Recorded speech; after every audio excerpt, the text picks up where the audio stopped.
Məsələ 5. Tənliyi həll edin. Kök altında x minus kök altında x çıxaq, kök altında x çıxaq və s. sonsuza qədər davam edir, bərabərdir 14. Tənliyi yazıram olduğu kimi. X çıxaq, kök altında x çıxaq, kök altında x çıxaq və s. Bu bərabərdir 14-ə. Diqqətlə baxsaq görərik ki, bu kökün altındakı bu ifadə elə verilən ifadənin özüdür.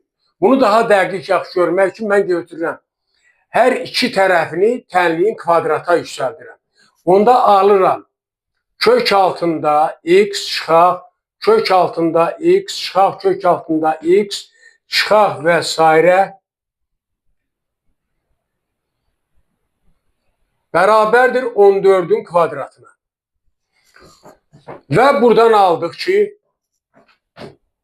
birinci kök altı ifadə kökdən azad olur. X çıxaq, kök altında x çıxaq, kök altında x çıxaq və s.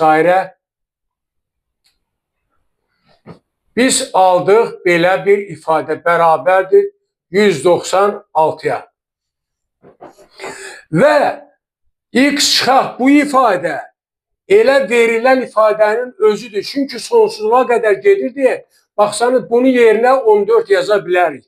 Yəni bu 14-ə bərabərdir. Onda buradan alıram ki, x çıxaq 14 bərabərdir 196-ya və tapırıq x bərabərdir 196 üstə gəl 14.